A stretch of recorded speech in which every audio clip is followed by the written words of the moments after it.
ونشكركم حقيقة على حضوركم معنا. بداية يا شيخ، قبل أن يأخذنا الوقت حقيقة طويلا، نريد الليلة حقيقة أن نتكلم عن جانب مهم وهي الصلاة الآن. بعد أن تحدثنا عن التوحيد، ولو أطلنا في التوحيد لن حقيقة نأتي عليه ولن نفي حقه، لكن من حق هؤلاء الذين أسلموا أن نعرض لهم الصلاة كما صلى الله عليه وسلم، ولكن بدون توسع حتى يستفيدوا منها. الابن عمار حقيقة سيصلي يا شيخ، وتقوم أنت بالشرح إن أردت، لكن إن أردت أنك تبين في مقدمة شيخ أهمية التطهر والوضوء للصلاة، فتفضل جزاك الله خير. الحمد لله رب العالمين، والصلاة والسلام على أشرف المرسلين سيدنا محمد وعلى آله وصحبه أجمعين. أما بعد، فالسلام عليكم ورحمة الله وبركاته. كبرات أحاتنا أحواتن صبوا معلت وعلكم كاتصبوا مشتام سخم تكونوا تسفى نقبر نورب خاد وعا نغرب. الله تعالى لنا القرآن: لقد كان لكم في رسول الله أسوة حسنة لمن كان يرجو الله واليوم الآخر. الله تعالى لنا أب رسول صلى الله عليه وسلم أبنت غير لكم إيه انتي عند حق تبصحوا ذلكم نابين بجنين ناب آخرة تبصحوا كابز تبقيسوا الله تعالى أبت قرآن كم تذكر لنا جل جلاله: يا أيها الذين آمنوا إذا قمتم إلى الصلاة فاغسلوا وجوهكم وأيديكم إلى المرافق وامسحوا برؤوسكم وأرجلكم إلى الكعبين. إذا كان تايو حادثة ودسب قدم اتناي لبو نصهنا بحاده توحيد الله تعالى مسطريو كاوخا أكالاتو خصر خمدلو قدمي اب مسغاد قدمنا بربي مغرابو مالتي. إذا دماني كم يقبر له ماي كفتا بيلو كم ترسو صلى الله عليه وسلم تقبرو نبره ودو كقبر سلو خونه جن نابزن ختمت قدم لب خصر له مالتي. لب مسري أكلات تسري كاو خاطر طويل كان بكم ربهن خطر إذا نجر زي أدماني دحري حادنتنا الله جل جلاله تعالى قدام أي نجر حتى تود سبنت الليا السخاء الصلاة. كم ترسو صلى الله عليه وسلم تحبرنا: أول ما يحاسب عليه العبد يوم القيامة من عمله الصلاة، فإن صلحت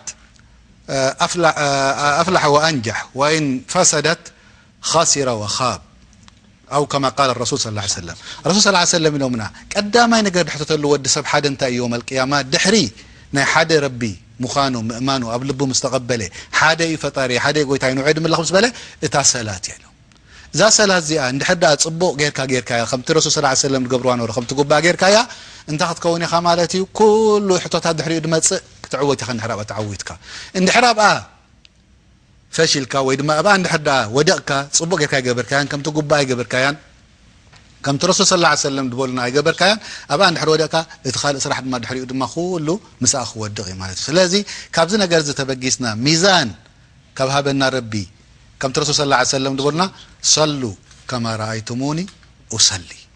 إلهم رسول صلى الله عليه وسلم سجدوا كم تنعيد رأخم نسجد. طيب حدث ود سبك حتى تخيل الحجي نحن أن الرسول يرأنا يون صحابة أمري أمه، لكن صحابة رضوان الله تعالى عليهم كل نجر صغيرة وكبيرة دعا بيدنا أساس حيف أمه كم يقبر نيرو ودو كم يقبر نيرو بسجات كم يجرو تسنيرو كم يجرو ورنيرو انتي بالنيرو كل نجر صحيح مغرب وبلنا نعوت ختلنا نعوت بقيسنا دما تحصلات كنقبراينا ندحركم وغيرنا صباح نقولكم ربي رب قبلنا ان شاء الله دحريو عوت ناب جننا ناتو مالتي. جزاك الله خير يا شيخ. طبعا يا شيخ نريد ان نعرض الان انه قدمت مقدمه عن الصلاه ومكانتها فضل يا شيخ. نريد ان نبين حقيقه ان الصلاه حقيقه كما ان العبد لا يكون مسلم الا بالشهاده، فالصلاه لا تقبل الا بالوضوء. فشرح مبسط جزاك الله خير يا شيخ كيفية الوضوء للمسلم حقيقة والمسلم الجديد ولمن أراد الإسلام حتى يعرف إن كان مخطئا في الصلاة، لأن بعض الناس يأتي باجتهادات وأفعال بدعية في الصلاة في الوضوء وفي الصلاة أيضا. نريد حقيقة أن نزيلها ونبين للأخوة والأخوات. كمتي رسول صلى الله عليه وسلم وقدمي رسول صلى الله عليه وسلم دبلنا الله تعالى تقولنا: يا أيها الذين آمنوا إذا قمتم إلى الصلاة فاغسلوا وجوهكم وأيديكم إلى المرافق وامسحوا برؤوسكم وأرجلكم إلى الكعبين. كم أونا الرسول صلى الله عليه وسلم انتهي لهم: لا تقبل الصلاة إلا بطهور، أو كما قال الرسول صلى الله عليه وسلم. حانت صلاة هيتقبلني حدا سب ود سب دحر لب مصرايو اتودو دبهال محصاب اند حدا غيرو قداماي حدا سب ود سب وضوء كغبر كله بسم الله يلو جمر ايدو يحصب زيا مالتيو كم زي انغيرو نزيان يحصبن دحريو ماي عقراب بيلو وسدا بيلو ابافو اتيو يغصغصو ابيلو توفيلو تماي كايوصو ثلاثه غزي خمو غبر مالتيو دحريو ماي وسدا بيلو ناو فنچو تيو بيمانو فيت يوصو خابزي افنچو ثلاثه غزي خاخو مغبر دحريو دماني اذن ثلاثه زي ان مس غبره غصو كابتي صغري دوصلو كسع ازي چحمو دلو بوتا كابزي اذن زي كسع ابز اذن دلو بوتا دماني ماي غيرو نثلاثه غزي يحصبو مالتي دحريو اذا يمانيتي ايدو دحريو اذا يمانيتي ايدو يحصب ما يقوم بطابيل خمس غيرو كسع ازيا مرفق تبهال اساد ما كسع ابز مالتيو كسع ابزيا يحصب ما غيرو نثلاثه نخلن بوتا يبصحلن دحريو ناب صغاميتي ايدو يخيد كمتا اب يمانيت دغبرا يغبر نزياد ما يحصبا كسع مرفق ناب كله كم دخيد غبرو ازيا مس غبره شعو ماي بلل ابيلو زي ايدو كم زغيرو راسو يمسح دحريت كاو دماني نقدمت يوردو دحريو دماني اذا ما يندحر تريفوا ليو بايدو صبو اندحر ما يدي تريفوا ليو ما حدش بلل ابيلو دماني ايدو ازيا سبابا بلوا اذا مملكاتيت ابز اذنتيو نخلن اذنو بوشتي دلوا درزن كم ادماني اتي دحري اذنو دلو بوتاتات كله يدرزو ازيا مس غبره شعو اب اغرو محصاب كبصح كله دماني انتي يغبر مالت حدا سب اذا يماني تغرو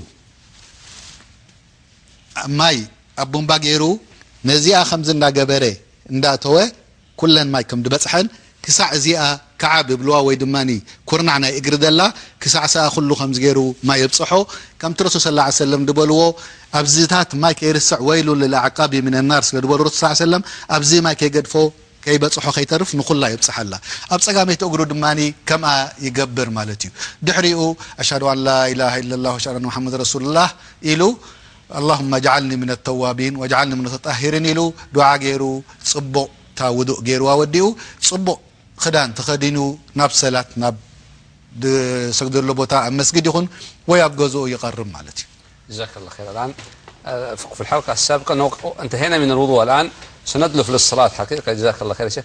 لكن سننتقل للشيخ جمال حقيقة ونأخذها في مراجعة لما مضى في الحلقة الماضية للصلاة باللغة الأمهرية، ثم نعود إلى اللغة التكرينية. حسنأتي على الصلاة حقيقة، ونريد بإشارات جميلة حقيقة نبين جوانب مهمة في الصلاة واستشعار العبد. وش معنى أنه يقف العبد؟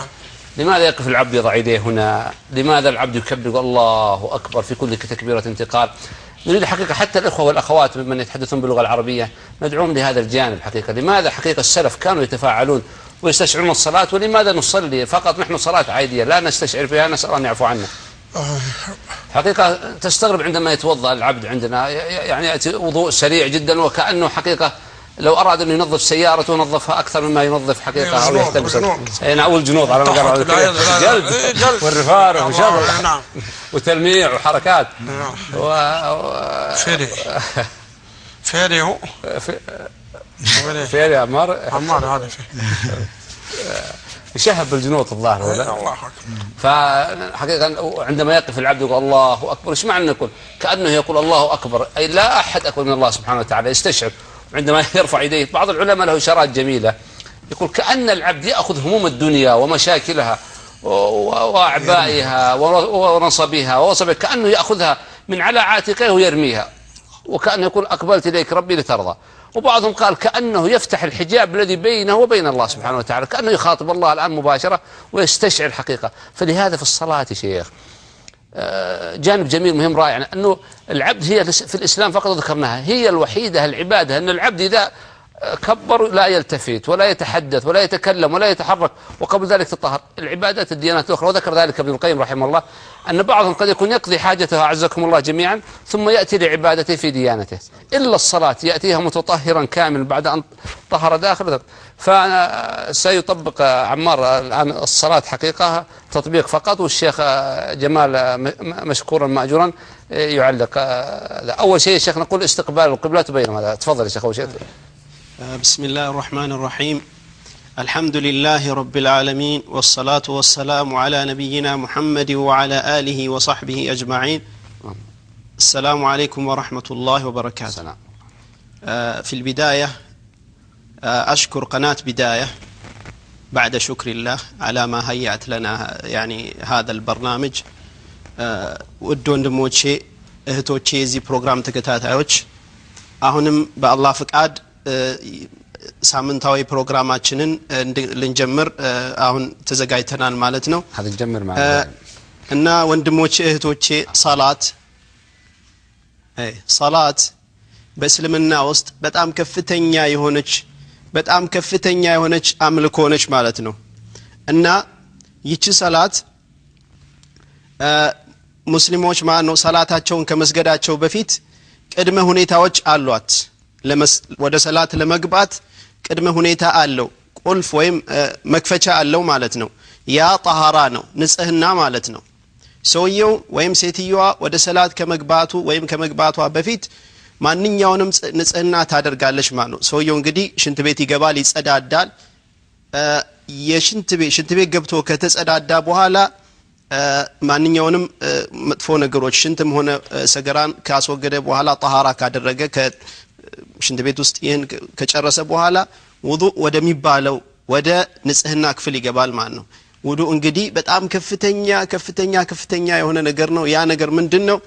ራሱ ስሙ ራሱ ውዱእ የሚለው ከአረብኛ የተወሰደው ብርሃን ማለት ነው። ብርሃን የሰው ልጅ የሚያበራ ማለት ነው። ረሱል ሰለላሁ ዐለይሂ ወሰለም በሐዲታቸው ውስጥ በተናገሩት መሰረት ምንድነው ያሉት? በመሐከላችሁ አሉ አንድ ሰው ፊት ወይ አንድ ሰው ቤት አጠገብ ማለት ነው አንድ ወንዝ ቢኖር ከዚያ ወንዝ አንድ ሰው በቀን 5 ጊዜ ቢታጠብ በቀን 5 ጊዜ ይታጠባል ከዛ ወንዝ ማለት ነው። እና እንዴት ነው ከዚያ ከቆሻሻው የሚቀር ነገር አለ ወይ ብለው ሲጠይቋቸው ተከታዮቻቸው ምን አሉ? አይፈጽሙ አንድም ነገር አይቀርም። ልክ እንደዚያው ሰላት 5 ወቅት ሰላት የሰውየውን ማነው ከማንኛውም ወንጀል ከማንኛውም የሰውን የሚያቆሽሽ ነገር በሙሉ ልቡን ታጠራለች ማለት ነው። ስለዚህ እንዳልነው መጀመሪያ ሰውየው ሽንት ቤት ገብቶ ሽንት ቤት ማነው ከተጸዳዳና ከታጠበ በኋላ የሽንትና የሰገራ ቦታዎችን ካጠበ በኋላ ማለት ነው ፊቱን ወደ ውዱእ ያዞራል። እና የውዱእ አደራረግ መጀመሪያ በልቡ ያስባል፣ ንያ ይባላል። ያ ሐሳብ ንያ ይባላል። ይሄ እንግዲህ ሰውየው በመላስ መናገር አያስፈልገውም፣ በልቡ ማሰር ያስፈልገዋል። ቢስሚላህ ይላል ሲጀምር ማለት ነው። ከዚያ በኋላ ደግሞ መጀመሪያ እጁን እስከ መዳፉ ድረስ 3 ጊዜ ይታጠባል። እስከ መዳፍ ድረስ 3 ጊዜ ያጥባል። ከዚያ አሁንም ውሃ ይወስድና ይግመጠመጣል 3 ጊዜ። በመቀጠል ውሃ ባፍንጫ አስገብቶ ያስወጣል 3 ጊዜ።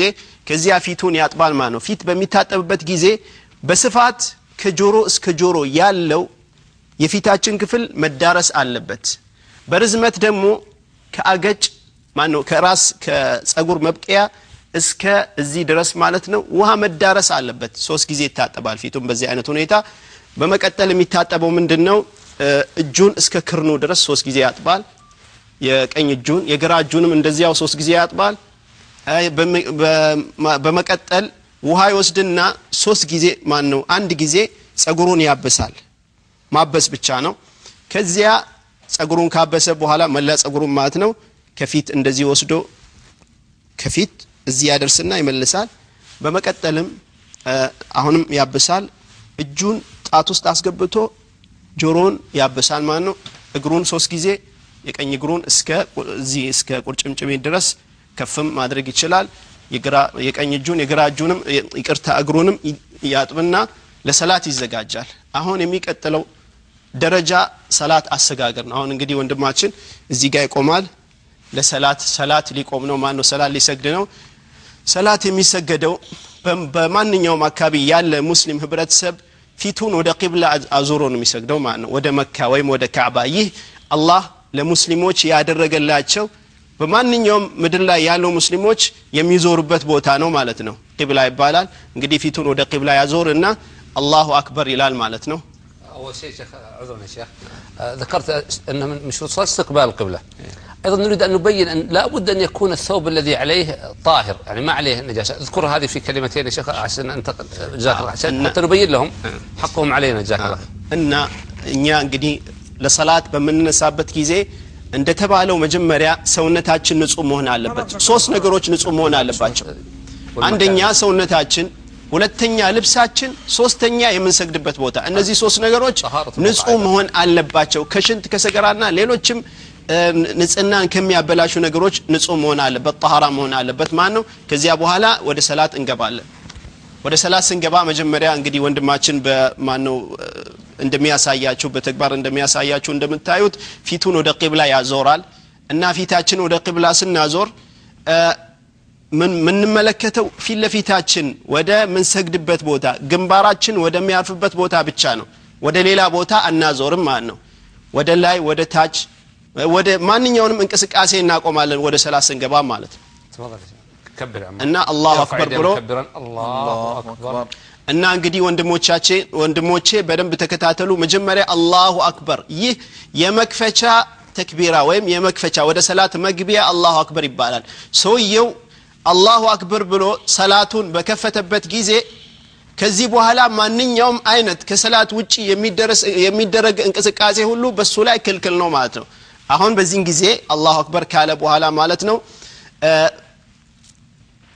የሚያነበው ነገር አለ ፋቲሃን ያነባል ማለት ነው فاتحان نقرأ الفاتحة احنا شرحناها يا شيخ مرة أيوة. بس نذكر فقط تذكير سريع حتى ننتقل لشيخ فقط تذكير الفاتحة وسورة قصيرة ثم يكبر مرة أخرى انقدي فاتحان ينبال بمكتلم أجر سورة ويم أجر مراف أنببو يسجدال مالتنا كبر عمار وركع ይሄን ካደረገ በኋላ አላሁ አክበር ይልና እንግዲህ ወንድሜን እንደምታዩት እዚያ ጋር አላሁ አክበር በማለት ያጎነብሳል ይህ ቦታ ሩኩዕ ይባላል تكون هنا يا شيخ يكون الظهر مستوي واليدين على الركبتين ويحاول يشدهم كذا حتى يكون بوضعه هذا እና እንደምታዩት ያጎበጠም አይሆንም وثرة اي اساس يشوفوها يعني تبين عليهم እና እንግዲህ በጣም የተስተካከለ ነው مستقيمة እንደምታዩት እንደዛ ወንድማችን እንዳሳየው እንደምታዩት እንዲቀጥ ብለው ነው የሚሰግደው ማለት ነው የሚያሳየው ማለት ወንድሜ ወይ ማንኛውም ሰጋጅ የሚያየው የሚሰግድበትን ቦታ ብቻ ነው እና እዚህ ጋር ሱብሃን ረቢየል አዚም በማለት እቺን ሶስት ጊዜ ያነባል ሱብሃን ረቢየል አዚም ይላል ማለት ነው ثم يرفع ከዚያ ቀና ይላል ሰሚ አላሁ ሊመን ሐሚዳ ربنا ولك الحمد ثم يكبر ከዚያ አላሁ አክበር እንግዲህ መሸጋገሪያ ከአንዱ እንቅስቃሴ ወደ ሌላው እንቅስቃሴ አላሁ አክበር ነው አላሁ አክበር ብሎ سجود ያደርጋል ይህ سجود ይባላል سجود እንዴት እንደሚያደርግ በደንብ ተመልከቱ በሰባት አካላት ነው سجود የሚደረገው በሰባት አካላት ሁለት እግሮች ሁለት الرجلين تكون كذا يا شيخ እዛ ጋር እንደምታዩት اذا كان المخرج الحبيب بس يبين وضع الرجلين واليدين نسمح لنا እና ሁለት እግሮች የእግር ጣቶች እንዴት እንደሚሆኑ እዛ ጋር አይታችኋል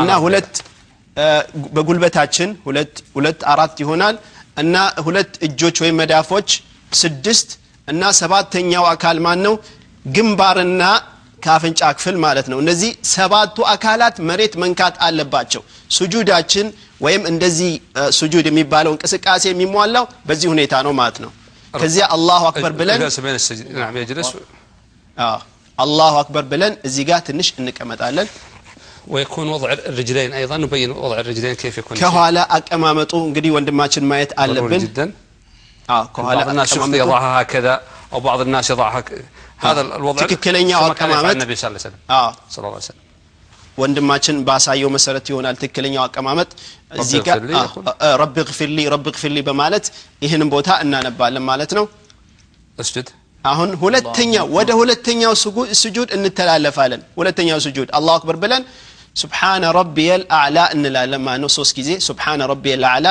ይሄ እንግዲህ ሁለተኛ ስጁድ ነው አላሁ አክበር እንልና ወደ ሁለተኛው ረክዓ ወደ ሁለተኛው ረክዓ እንነሳለን አሁንም እዚህ ጋር ፋቲሃን ነው የምናነበው ከፋቲሃ በመቀጠል ደግሞ افعلها سريع يا شيخ ፋቲሃን በመቀጠል አጭር ሱራ አላሁ አክበር ሩኩዕ ايوه ሶስት ጊዜ سبحان ربي العظيم سبحان ربي العظيم انا እንላለን سمع الله لمن حمده እዚህ ጋር سمع الله لمن حمده የሚለው ቦታ ላይ ብቻ ነው የሚለየው ሌላው ማለት ከአንዱ እንቅስቃሴ ወደ ሌላው እንቅስቃሴ አላሁ አክበር በማለት ነው የምንሸጋገረው እዚህ ጋር ብቻ ከሩኩዕ ቀና ስንል ሰሚዐ አላሁ ሊመን ሐሚዳ ረበና ወለከል ሐምዱ እንላለን نقف هنا يا شيخ ونذهب للاخت مظافر عذرا يا شيخ السلام عليكم اختي مظافر عليكم السلام ورحمة الله وبركاته حياك الله يا اختي يا هلا وسهلا الله يسلمك عندي شغال الله يعطيك العافية أبيها تسلم الله يجعل والديك الله والديك يا ربي وذريتك اسمه تحبين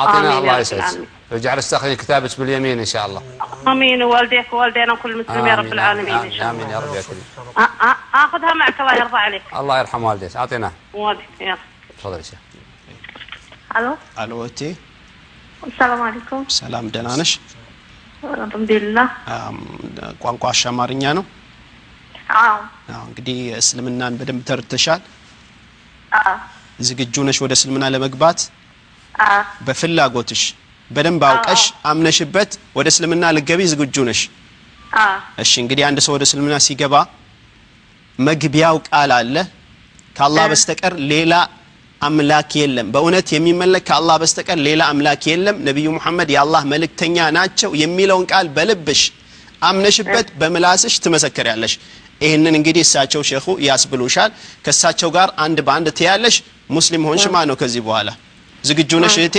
جاهزه مقتنعه شيخ ዝግጁ ነሽ እና እንግዲህ በእምነታችን በእስልምና ማስገደድ የለም በራስሽ ፍላጎት በራስሽ ምርጫ መሆን አለበት ይላሉ ዝግጁ ነሽ አዎ نجمل يا شيخ جمرنا توكلنا على الله جمل والد كريم جزاك الله خير بسم الله الرحمن أشهد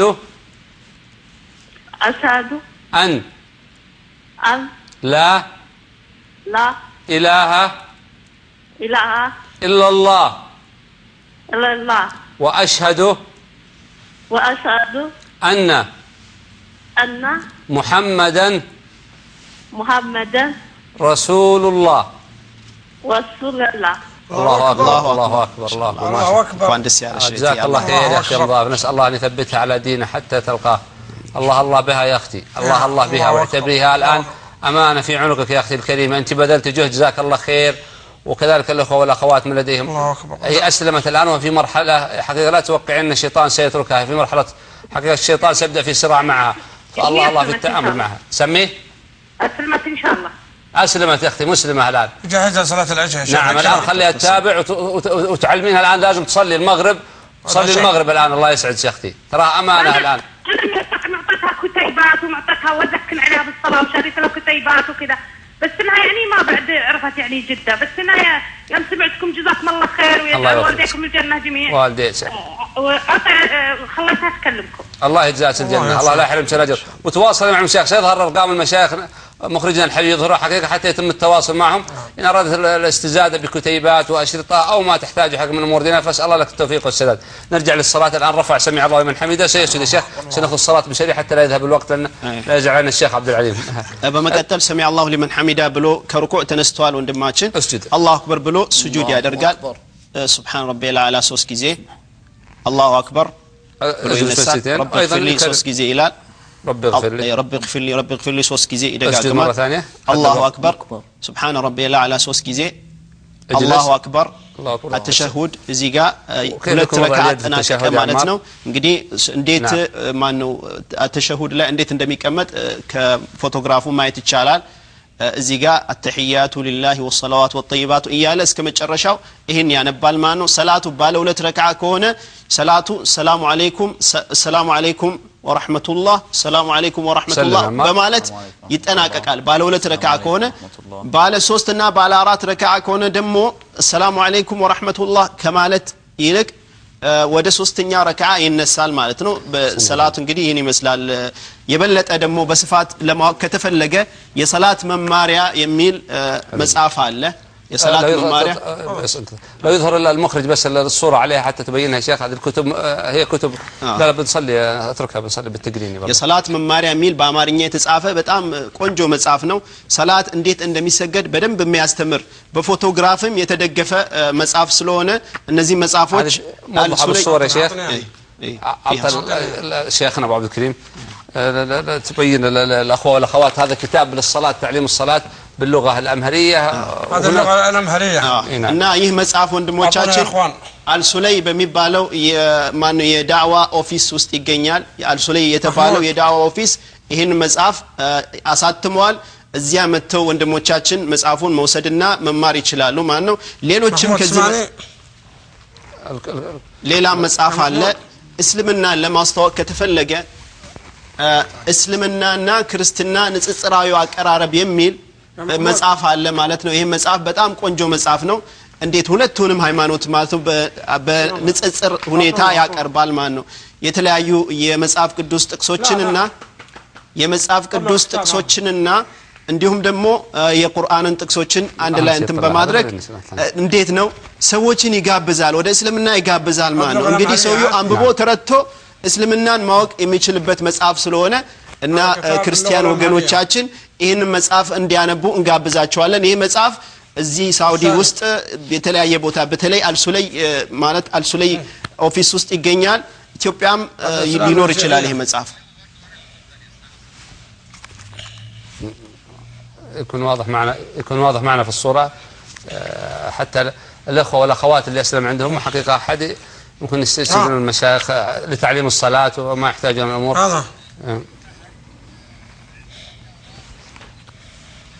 اوكي معنا أحد على الهواء يا إخوان؟ أعطونا هذا የእምነት መሰረቶች ትንታኔ የሚል መጽሐፍ ነው። እሳቸውን የሚያሳዩን መጽሐፍ ይሄ መጽሐፍ የእምነት መሰረት ትንታኔ ምን እንደሆነ በዚህ መጽሐፍ መረዳት ይቻላል። ይሄ በጣም ጠቃሚ መጽሐፍ ነው። ስለ እስልምና በደንብ የሚያስረዳ ጠቃሚ መጽሐፍ ነው። ይሄም አስፈላጊ ትምህርቶች ለብዙሃኑ ህዝብ የሚል በጣም አጭር ሆኖ አንገብጋቢ የሆኑ ማነው ትምህርቶችን የሚሰጥ ነው እና በጣም ጠቃሚ መጽሐፍ ስለሆነ እነዚህ መጽሐፎች አልሱለይ ከተባለው የዳዋ ኦፊስ ማግኘት ይቻላል። شكرا. الأخ فهد معنا ولا راح؟ أخوي فهد السلام عليكم. مساء الخير ونشكر جهودكم الطيبة ومن القناة الطيبة دائما. الله يجزاك، هذا من طيبك جعلك تسلم. إن شاء الله. هذا من طيبك جعلك تسلم. الله يجزاك خير. الله يطول عمرك آمين يا رب العالمين. عندي خادمة ديانتها نصرانية. سم. ولغتها تقريبا تختلف عن لغة شو اسمه الشيخ اللي عندكم. ما ادري هو يعرف جميع اللغات السريلانكية. السريلانكية هي سريلانكية؟ لا أن معنى أمهري وتجريدي، لكن إذا تبغى السريلانكي اترك رقمك وأعطيه الداعي يكلمه بعد الحلقة يا شيخ. ما في مشكلة. الله يسعدك ويوفقك. الله يرفع قدرك وجزاك الله خير. آمين وياك. الله يحفظك. الله يوفقك ويسعدك. لا تنسى صداك. خلك مع الأخوان حقيقة. عمار الآن نريد حقيقة نحمي الشيخ عبد العليم لأنه الشيخ عبد العليم أخاف أنه يصير ديزل ويبرد الآن. نريد الآن الشيخ انتهينا من الصلاة من الوضوء وبينت ضرورته في أقل من دقيقة شيخ ضرورة أنه طهارة البدن وإذا طهر البدن طهرنا باقي الثياب الملابس والبقعة، هذه ضرورية واستقبال القبلة، هذه ضرورية جدا يا شيخ. الحمد لله رب العالمين. كبرات حاتنا أحواتن حدا سود سب لبو مسسري أكلاتو صريو دحريو انت كسر قبو مالتيو تقداونتو دخدونو خا صري خون كم دلو قبض خونه يكون نجاسة السوق قديفو دحريو دما እቲ ቦታ ድሰግደሉ ቦታ ድማ ጽሩይ ክኸውን ከም ዘለዎ እዘን ነገራት ዚአን አጽሪዩ ሽዑኡ ናብ ይቀርብ ማለት እዩ ናብ ሰላት ናብ ቅድሚ ረቢ ክዳውንቱ ጽቦት ኸዲኑ ናብ ረቢ ስለ ዝቀርብ ደሎ ነፍሱ አጽሪዩ ቦቱኡ ድሰግደሉ አጽሪዩ ናብ ረቢ ይቀርብ ማለት እዩ جزاك الله خير شيخ. إذا سنبدأ الآن شرح الصلاة وتفضل يا شيخ. أنت الآن على ما قال عبد الكريم الطارة في تحرك يعني. اي والله القيادة لك. بسم الله الرحمن الرحيم. الحمد لله رب العالمين. مبار حجي كبرات حاتنا احواتن صلاه كما يغيرو خم تسجل حدا سب كنريو خلنا حونا عمار ابزي ان هل كما يغيرو خم تسجل كرينا يو مجمرتا حدا سب ود سب تسجل كله غصو بمولو اكالاتو نابيك خونا لو بمولو اكالاتو انت داريا بيلنايو ناب قبلة سخان ناب كعبه مالتيو غصو كلون ناب سطيلو كوميلو ابرسيو بزعبا اغرو خنزارب كلنا دما انت داريا بيلنايو اغرو كما يالو سطيلو مستي اكالاتو تمعاريلو حجي كم زغير مسبله 100 صلاه كجبر كله سب أبوشت البدلو خبجس كله زخلو تجبروني يعني يروح سجد حدا عين الصلاة سجد من سالين حرامتنا صلاة الفجر مالتي إذا صلاة زي سجد كله خجمر كله أنت إله خجمر قبوا الله أكبر كبر الله أكبر حجي الله أكبر مسبلة زيادة تكبيرة الإحرام بلواس أنت كل نجر دحري دربيو الدنيا بمولو دحري دربية نابخ رب قرب الله كل ما بعض الناس يقول هكذا يقول ايه و تقيلوا لما ابيك خون الله عمار ارفع يدك ممكن يعني الى تكبيره الاحرام خليها كده وقفه راي وايدو حجي ابي لا ابتقى اذن الله كبد ايدو ناب قبل الله حق ايدو ندحريت الله كم زي ايلو الله اكبر يبل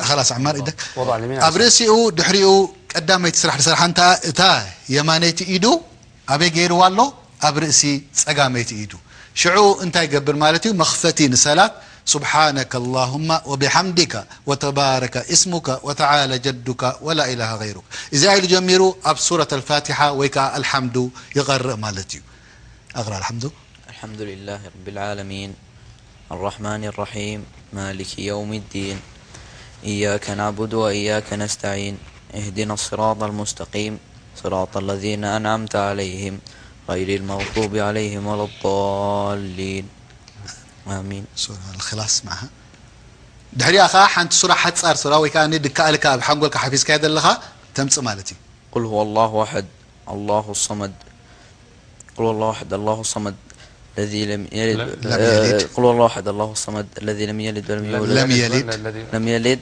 ولم يولد ولم يكن له كفوا أحد حجي كلتا سورة غريب شعود تقبر إيدو العيلو خمتانا قداميتي الله أكبر الله أكبر انت داري إنا يحجي زي أنت تبهال ركوع تبهال السود ماني حادث ود سب إيدو إيدو أبركو كلا فحلا يحزن حقوق مسرسو معري يخون دحريو أبتا ركوع كلون تايب المالتيو سبحان ربي العظيم سبحان ربي العظيم سبحان ربي العظيم سبحان ربي العظيم ثلاثة جزء مسبلة يتسق الله أكبر بالمالتي الله سمع الله لمن حمده إيه أعيد مرة ثانية ارجع وقول سمع الله سمع الله لمن حمده سمع الله لمن حمده دحري زي مسبلة انت دعاء مأموم يخون ويدماني نبين نسجد الخون تاخذ القبة مالتي ربنا ولك الحمد ارفع صوتك يا عمار ربنا ولك الحمد ربنا ولك الحمد يبل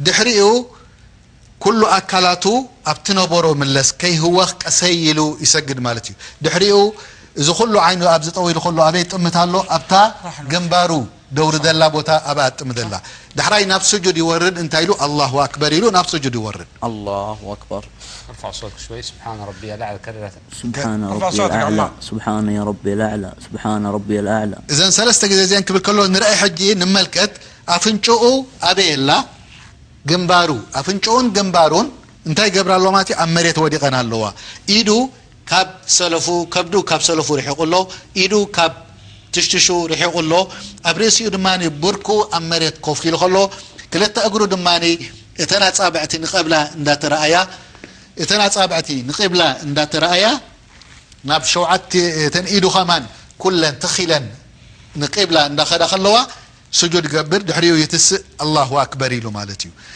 زين شوعت أكلات سجدلن كلتا إيد كلتا بركي كلتا إجري وحدا جنبر مسفنجان زين شوعت كم توصل صلى الله عليه وسلم دحبرنا أمرت أن نصلي على 7 أعظم أو بشوعت أكلات تأزيز يخسجلي له مسؤول دحريو كالآية السجود يمس مالتي الله أكبر له اسجد الله أكبر سبحان ربي الأعلى سبحان ربي الأعلى سبحان ربي الأعلى سبحان ربي الأعلى كاو يتسع مليسو الله أكبر له نقال آية ركعة كم يتسع مالتي ارفع ركعة ثانية الله أكبر كم تعنتو يدبلا إيدو يمانو أبسقامو غيرو يقرأ سورة الفاتحة يغرق مليسو كالآية سورة دحافظة يغرق دحراي كالآية زي نركع يورد الله أكبر له الله أكبر كم تعنتو يدبلا 3 جزء سبحان ربي العظيم يبل